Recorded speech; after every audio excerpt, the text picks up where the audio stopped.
We continue our live team coverage tonight. WMAR 2 News' Eddie Kadam standing by at the Inner Harbor tonight where it's drizzling to tell us about how folks in the city are preparing for the storm. But first, let's send it over to Ray Strickland, who learned how a fire department in Middle River is getting ready for any issues that the storm might cause. Ray, let's start with you.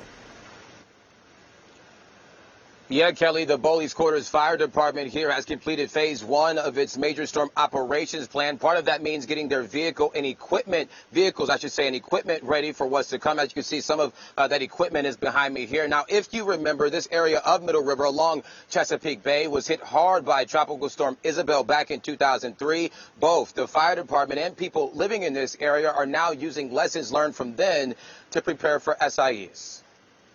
As Hurricane Isaias approaches the Baltimore area, people living along Chesapeake Bay and Middle River are preparing for what's to come. Picking up anything that can float. Susie Sudek owns a waterfront property on Bay Drive. She spent some of the day picking up debris in her yard. Most of the damage comes from debris floating. Sudek also tied down her boat and patio furniture, some of the lessons she learned after Tropical Storm Isabel destroyed her property and many more in this area nearly 20 years ago. We had 4.5 feet of water in the first level. Preparation is important. Before then, everybody was just like, oh, you get some water in your front yard. No big deal. You know, you clean up the debris that floats up.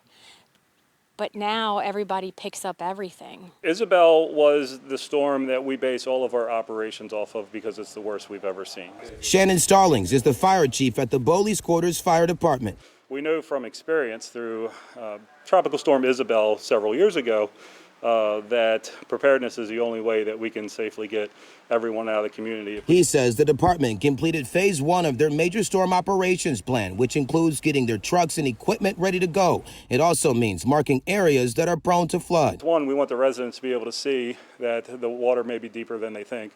And two, our responding personnel need to know how deep the water is in those areas. We're so used to it, it's just kind of part of living on the water. As for Sudek, she's hoping it's just another day on the bay, but is ready for whatever comes her way. I mean, what are you going to do? You can't stop it. You can only wait for it to stop.